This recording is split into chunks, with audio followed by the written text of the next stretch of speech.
Ongwana tukiingia tunasema hodi, lakini kama kawaida yetu na tukiondoka huwa tunasema kwaheri. Tukaribishe sana sisi wanachambu Waswahili wenye viamba jengo vyetu. Tunasema tunapanda tembele nyuma ya choo, tunakula wala hatukati roho.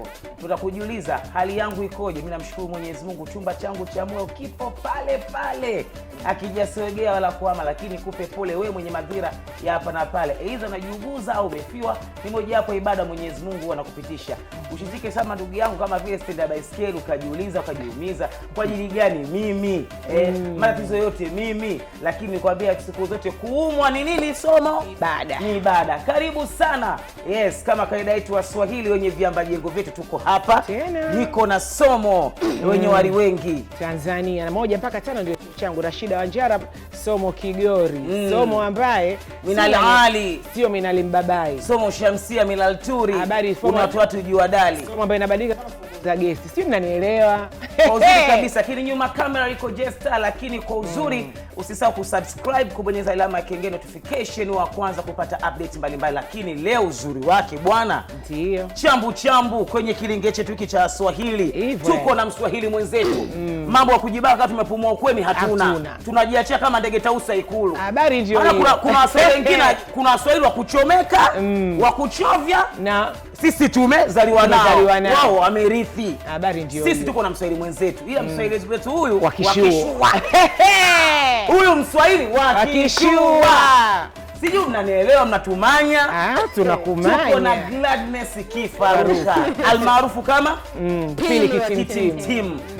Producer nambari 1. Habari ndio hiyo. Anaotia watu homa. Asubuhi na jioni. Habari ndio hiyo. Zinavunjwa sana njia kama na udugu na trafiki. Habari ndio hiyo. Wanafanya ya kufanya ili maji atuchukie chini, lakini anasema tata ba. Yeye yuko juu tu mambo. Habari ndio hiyo. Mambo yake mwasho.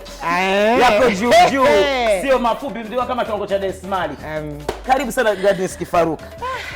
Asante sana. Nimecheka mpaka mishipa ya kichwa inajua. Unacheka. Hii ndio chambu. Hii ndio chambu hii.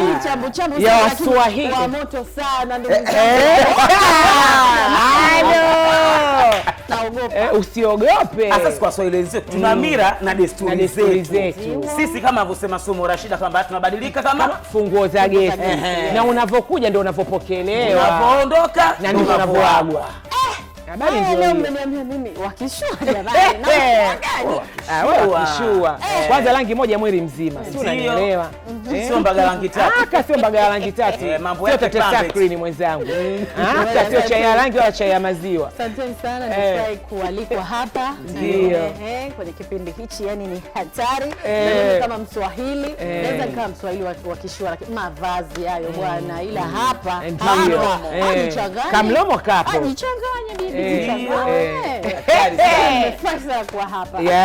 Uko na Waswahili wenzio. Lakini pia tutakuwepo wachiwa fadhila katika wote wageni wetu ni wazuri. Tunakuja hapa mpaka mtu anacha muda wake, familia yake, majukumu. Kweli. Lakini kwa pili tunasema nini? Igwe.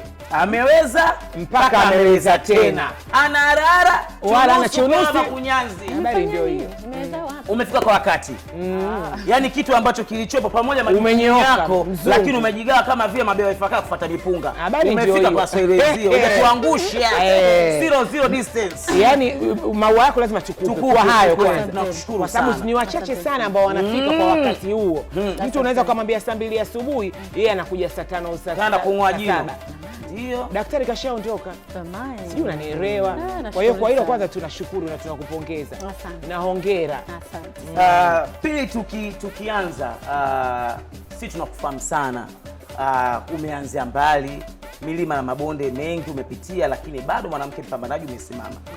Tunaomba turudi mwaka mmoja nyuma, ambapo tuliona vitu vitrend sana kwenye mitandao ya kijamii kwamba unapitia hali fulani, tatizo la akili, kuna depression sana ambayo uko unapitia. Tunatamani kushare kwa sababu kuna watu, kwa sababu wanakufuatilia. 1.8 sio kazi rahisi, kwamba ni watu ambao wanakubali kazi zako na wanakupenda wewe Gladness Kifaruka. Kweli. Yes. Tunaomba utupitishe kidogo hata kama imepita, lakini elimu kwa wengine ambao sasa hivi mabinti wanakuangalia wewe kama mfano wao. Yes. Okay. Unajua haya maswala ambayo yapo. Sema watu wana ogopa sijui au ile kwamba watu watanifikiriaje, lakini labda kwa sababu ni hilo neno lilivyokaa, mgonjwa wa afya ya akili. Mtu ili neno limetoka kama oya, shachanganyikiwa mimi. Hapana. Mimi kitu nilichopitia ni kama nilivyosema, ni ugonjwa ambao ni wa kawaida, kila mtu anapata na watu wengi wamepata, na mimi siku wa kwanza.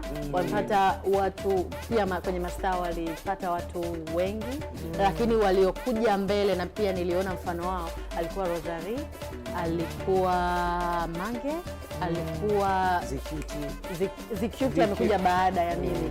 Alikuja nani? Unaongea waliojifungua. Sasa ukumbuka mimi ni mama Usijisahau, mimi sio Gen Z. Tunajua. Mama. Alafu pia mama ni watoto wangapi? Mama alafu pia ni mother house.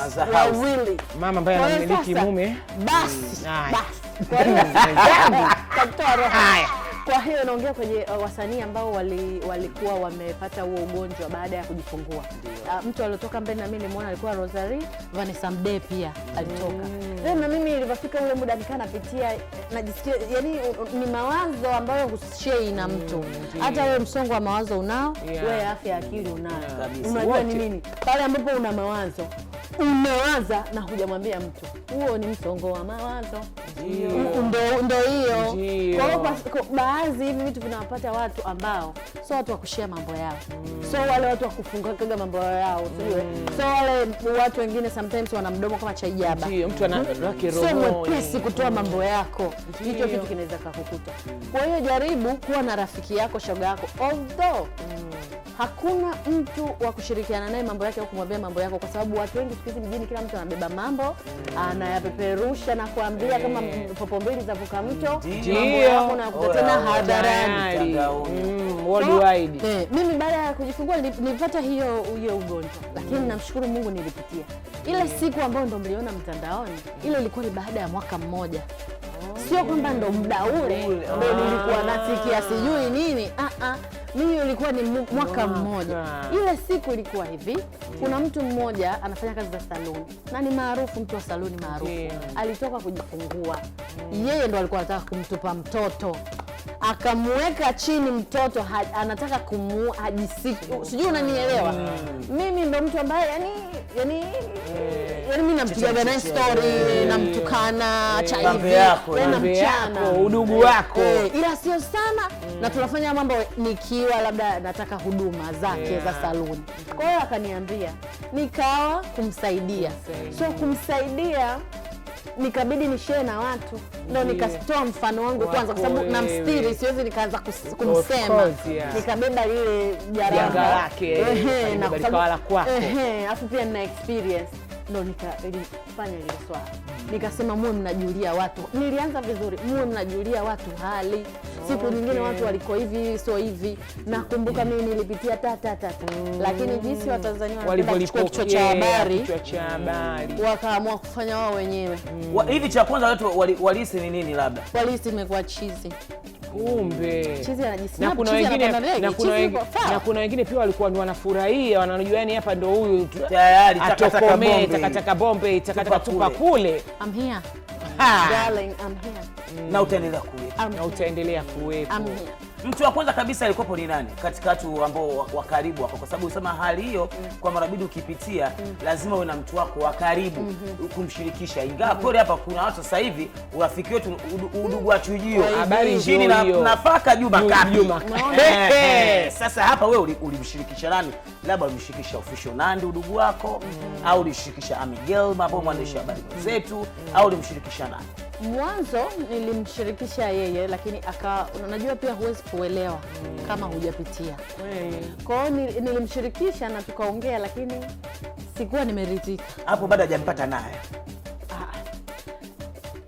Naye yule tumeenda mimba sawa pamoja, tumejifungua sawa pamoja, tumelea watoto sawa. Mimi nikapata mimba ya pili.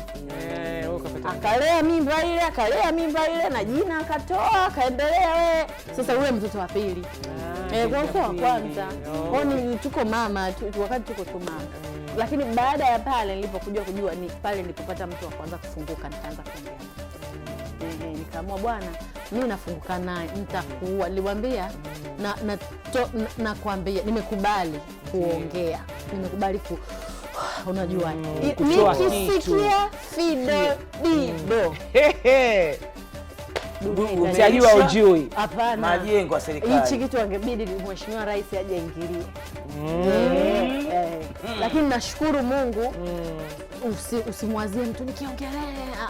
Tafuta mtu ambaye unamuona ana utulivu, ana utu na utulivu, mtu ambaye anaweza akakushauri kitu kikaeleweka. Sio kila mtu. Na sio lazima awe shoga yako. Unaweza ukatafuta mtu mwingine uko leo unajua ukaongea naye. Kumbe ni kitu kidogo tu.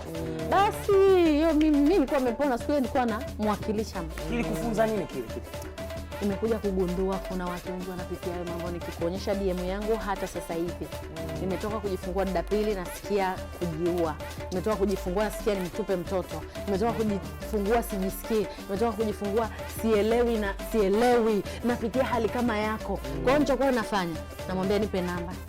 Napeleka kwa mtu ambaye alafu pia tulipokuwa tunaendelea nikafungua taasisi inaitwa Healing Room.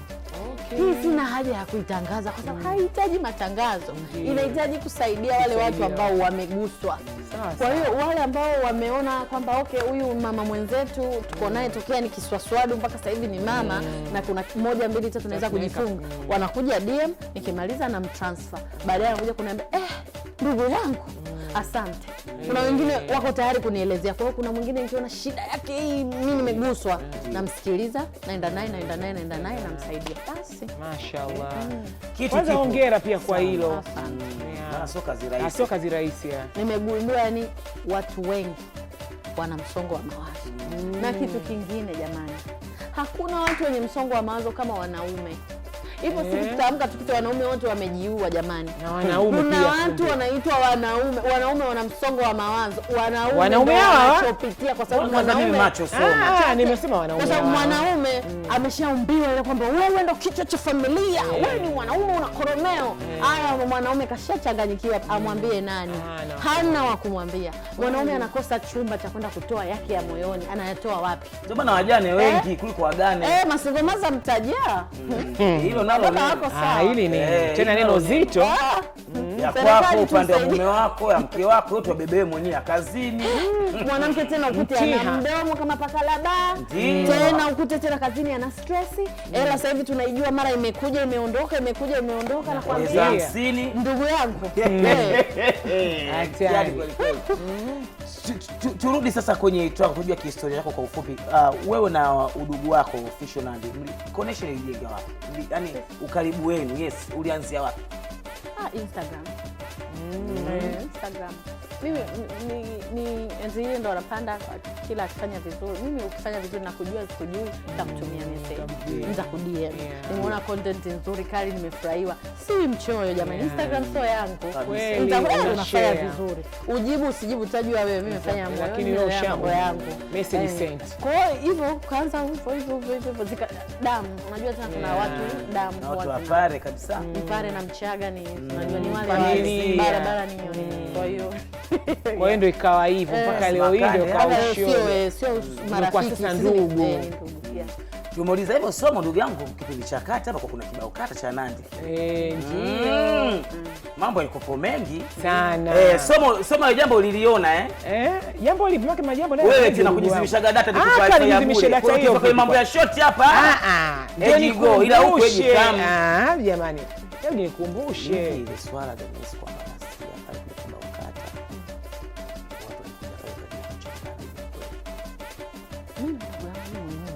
Hapo nasikia ngoja sikia. Niliyasikia. Mbona mambo ndio. Sipendi unafiki. Hivyo. Mimi mwenyewe niliyasikia. Sababu sisi tulikuwa busy huko tulifika pale tukasikia watu watakuchambana. Mimi nikasema ngoja tu nikae zangu. Nikunje nne nisikilize ile. Kama watapigana wapigane. Nani hao? Ndio sikuwaona. Mimi mwenyewe nawasubiri. Hakutokea waliopigana hapo nikashindana. Ukasema mbona mambo yenyewe sio hivi. Mimi nilisikia Faima sasa hivi kaudi kundini. Maana alikuwepo Nandy, Dennis Faruka, ndio Faima. Faima waliifanya. Huyo wifi yako taifa. Mwari wangu. Sasa yule kuna yule mmoja anaitwa Rita. Rita na nasikia ndugu yangu heka zangu nadhani mnazijua kiamua watu watakufanya la kwao. Sasa watu wakasubiri kile kibao kata, baada ya kurudi kundini huku yule wataka ndugu yangu mtukati kama ulimi na meno wamfanye mchangio kwamba Faima na Rita. Sasa nikasema kifaruka kwa sababu Mswahili mwenzetu yuko hapa atatujuza vizuri, maana alikuwepo. Mswahili huwa hafichagi jambo kama bahari akaina uchafu. Jina lake sasa ligandishi. Ndio. Pia niulize kwani hizi information nasikia wapi? Maana zimechanganya. Yaani msema ukweli kifaruka. Hiyo hujaisikia hiyo? Labda sijui, labda unajua kuna tabia za watu kujikweza huko, lakini sicho. Kwa sababu kama unataka kufanya show, wewe fanya show. Usiongee kwamba naenda kufanya show. Yaani kuamua kufanya wewe fanya tu. Kwa labda ni walikuwa wanajinadi. Lakini connection ya huyo ulomtaja na Faima. Jamani, hiyo information tafuta vizuri. Jamani, tunisikia somo hili. Faima na Rita. Maneno waja, lakini waja sio maneno yetu sisi. Baada ya kupost tutakuwa na Glenys Kifaruka, ndio maana tukana sisi tujiridhishe kwa sababu na wewe hujauona haujatokea. Alafu kumbuka mimi yani sina ukaribu na hao wengine. Wewe kama wewe ni rafiki yangu, ndugu yangu, tukienda sehemu mimi nadili na wewe naondoka na wewe. Kama tulikuja pamoja tutaondoka pamoja, tukitaka pia, usipotaka mimi nang'oa. Kwa mimi nikija na show yangu kwenye event na somo tulisomea Cuba, tumezunguka mbuyu kukumbatia, tuwezi umeelewa. Una mbuyu kukumbatia, utauweza wapi?